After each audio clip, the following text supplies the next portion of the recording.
My name is Nick Vavas. I'm setting out on a journey through the Diocese of Brooklyn and Queens. My goal? To visit 8 parishes in one day and show you why we live in a city of churches. Now, in case you missed it, here's my day so far. I began my journey with a visit to St. James Cathedral in downtown Brooklyn, and there was no better place to start than the seat of the diocese. I then made my way to nearby St. Boniface, where Father Joel Warden shared some of the history of his church. I then began making my way to Astoria, Queens, for my next stop, Our Lady of Mount Carmel.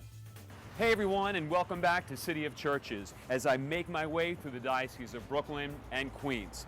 Now, I just arrived here in Queens and I've got 3 churches to visit today before I head back to Brooklyn.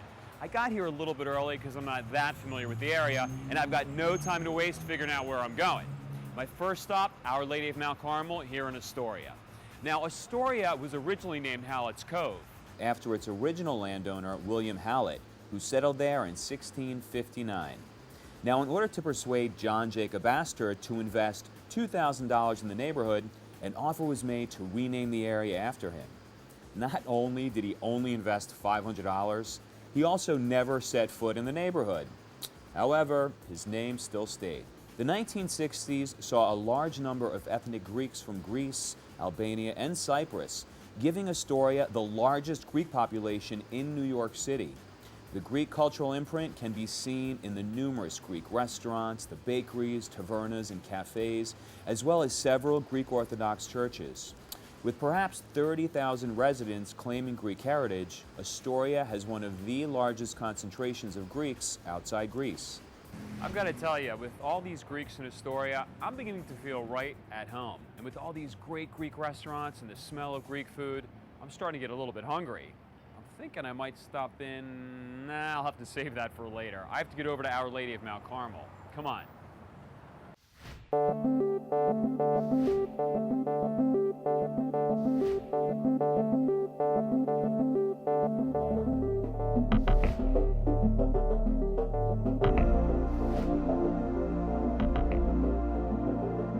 Monsignor, when I first walked in, I saw this, which is very unique, that I haven't seen before, the seashell-shaped.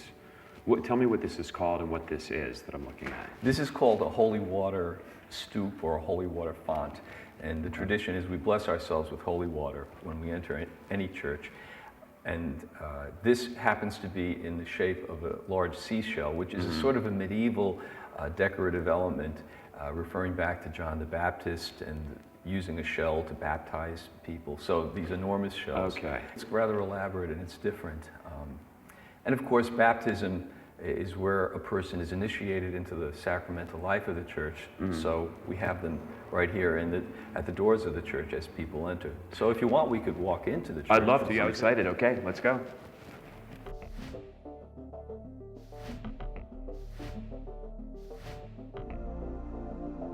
Wow, this is beautiful. Yeah, it's outstanding in many respects. This is the oldest Catholic church building in Queens County. It was erected in 1871. But the thing that does catch people's eyes really when they come in is the stained glass windows at each end. This one depicts Our Lady of Mount Carmel herself. You can see the baby Jesus is holding the scapular.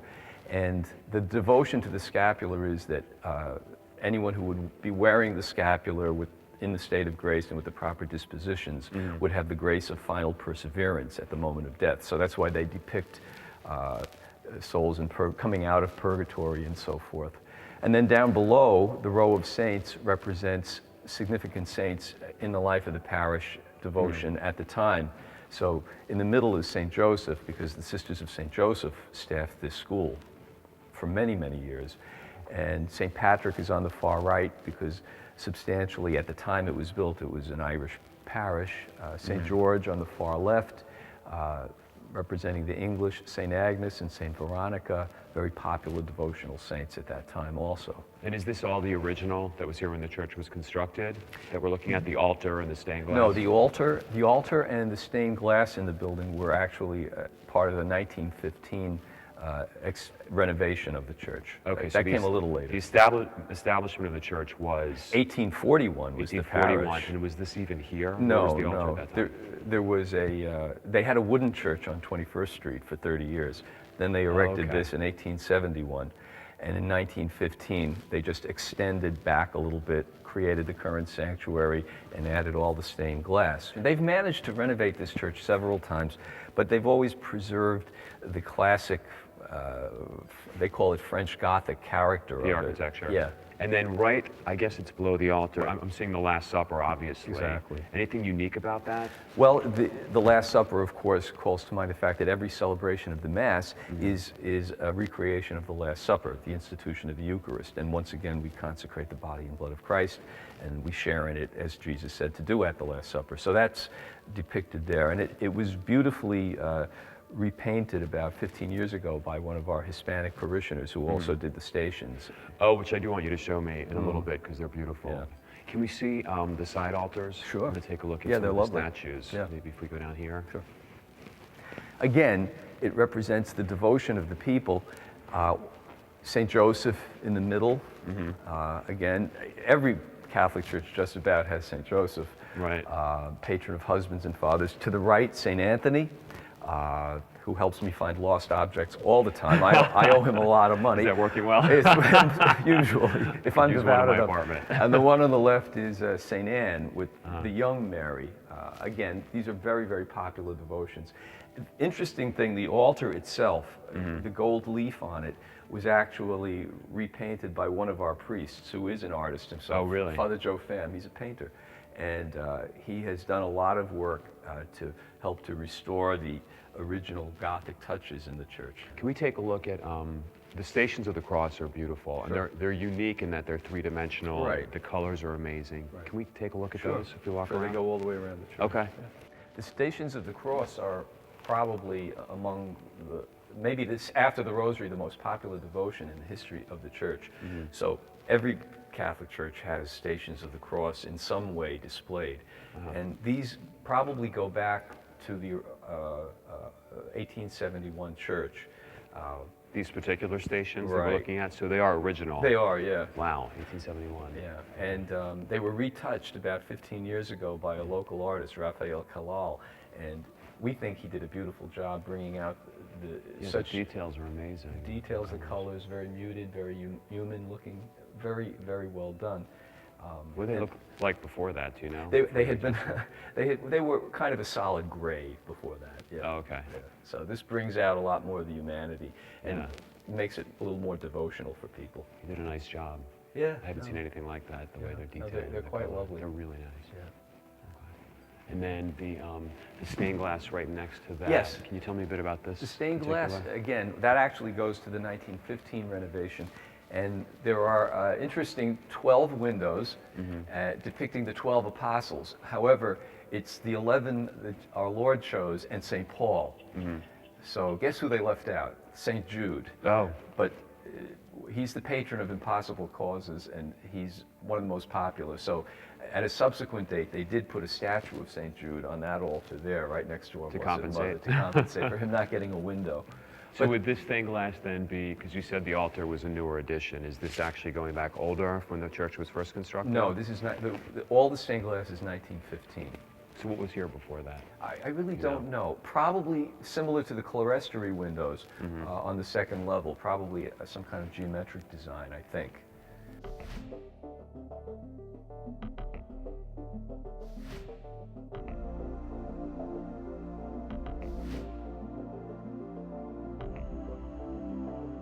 I think the baptismal font in a lot of churches is a great indicator of how theology affects architecture, because the baptismal room of the church when it was built, as in many older churches, was a separate chapel over by the door of the church. Just for the baptism? Just for the sacrament of baptism. It was always conducted separately. However, since Vatican II, the tendency is to move the baptismal font into the body of the church. So probably about 20 years ago, this font was moved here. But it is the original font. It's beautiful marble, and it's decorated around the edge with the words of Jesus, "Let the little children come unto me and forbid them not." Okay. which is in English, not in Latin, which is interesting from that time period. And So normally from that time period, Latin would have been what's inscribed? the whole on a lot of liturgy those was in things? Latin, so Everything was many in Latin. things were in Latin. But where they could use English, they did. So a decorative art, they would. And it's decorated with lilies, flowering lilies, to represent the flowering life of grace in the life of the new Christian. It's really a very lovely font. And then the Paschal candle next to it is done in a Gothic style, so it picks up a lot of the Gothic elements on the interior and the exterior of the church. It's highly decorative, very beautiful, and we have probably close to 200 baptisms a year in this parish. I'm noticing behind you there's this sort of rope and pulley system. Oh, What yeah. exactly, what is that doing? Well, What are we maneuvering? that's I guess a token of an earlier age, a pre-air conditioning age. Those ropes go up to the clerestory windows, which Okay. at one time they would have been very important to open them up to allow air to come in.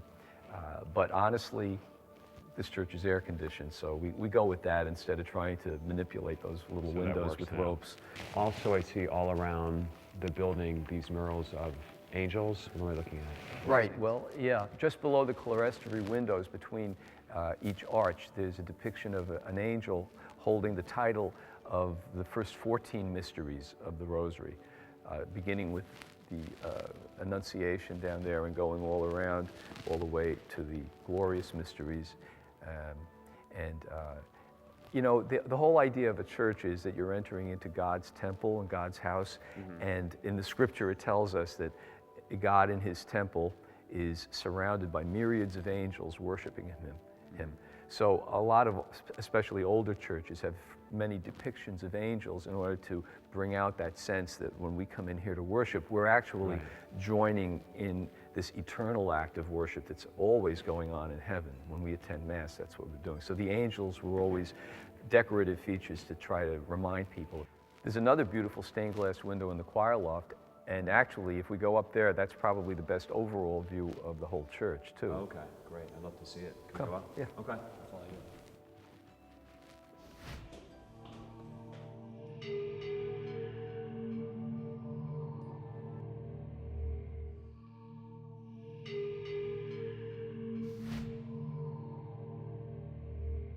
From here, you get a close-up view of the other stained glass window, which is a parallel to the one up in back of the altar, and you can see very closely the beautiful colors and the vivid depictions in them here. And they're really interesting because if you look at the names of the people they're dedicated to, it reflects even in the early part of the 20th century, the diversity, because you've not only got Murphy and Quinn, you've got Krauss and Zuzi, and all nationalities were part of building this church. It was built by poor working people, but they gave their all to make sure it was beautiful. And like most Catholic choir lofts, they usually always have a depiction of Saint Cecilia holding a small organ because she's the patron of music. We have King David, who is with the harp, the Old Testament king who wrote the Psalms, and he's also a patron of music. And then the other saints reflect various forms of devotion. And the centerpiece is Mary and Jesus at the Nativity with the three kings and offering their gifts. Well, it gives great light to It does. to this area and to the pipe organ, which is massive. It's enormous, and it is in working condition. It's a genuine pipe organ. How far back does this go? Well, there was, according to the records I have, there was a pipe organ in the 1871 church. I don't know if this is that or if this may have come a little bit later, but it could be original.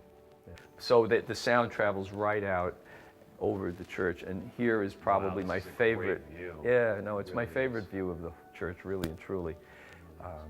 It gives you a sense of such uplift, which is what Gothic architecture is intended to do to begin with. The architect was a man named Thomas Houghton, and he was a son-in-law of the famous Patrick Keeley, who built hundreds and hundreds of cathedrals and churches throughout the Northeast. So it's really a Keeley church. It's the same style. Houghton and Keeley worked together on all these things. In those days, Astoria started out as kind of a rural residential retreat for the wealthy people on the tip of Manhattan. But it grew and became more of an industrial year-round area. It became part of Long Island City. This has always been a large, densely populated, highly variegated parish, and today we have Mass in 5 languages. Wow. Yeah, we have, I believe we have 11 Masses total on the weekend all the time. Where did the parishioners worship before this was built? You said this was built in 1871. 71. So between 41 and 71. They had a wooden church on That was 21st the smaller Street. one that you said. Is Right. that still? No, the building isn't there, but there is a small cemetery of Oh, Our okay. Lady of Mount Carmel, which is still there, not an active one, but that was adjacent to where the old church was. So we're one of the few parishes that has a parish cemetery in this diocese, although it's not used anymore. I read in an old newspaper that the location of this church was actually the place where the first broccoli farm in America was located. Really? Broccoli Yes. farm. Broccoli farm. What can I tell you? And Times now it's a church. changed. Yeah, now it's exactly. a church. It's a city Exactly. now. But it's it's just much more densely populated, and it's a real vibrant urban center now. And a lot of active, committed parishioners who really do great things. Astoria is a very vibrant community, and it's a place of great faith. I'm amazed we have so many people involved in so many ministries in this parish, but they're very proud of their church. This is the gem of the parish, and they really love it, and this is where we offer the Eucharist, and it's the center of our lives. Well, Monsignor, thank you so much. You're very welcome, Really, Nick. I can't tell you enough, Okay. Monsignor. Thank you. This Okay. was a great tour. God bless you. A lot of good stuff. Yeah, Thanks yeah, so yeah. much. And now when we leave, I'm going to go check out the outside again. Because Absolutely. The structure's beautiful. Yeah, take a good look at it. Okay, thank care. you. You want to walk me down since I have Sure. no idea Okay. how to get down from here? Thank you. Wow, what a beautiful church. I'm so glad I made it here to Queens. It was definitely worth a trip. Now I've got 2 more churches to check out before I head back to Brooklyn. Next up, Our Lady Queen of Martyrs, a Gothic church dating back to 1940, though its parish can trace its root back to 1912. Now I just have to figure out how to get to Forest Hills. Maybe this way. Come on.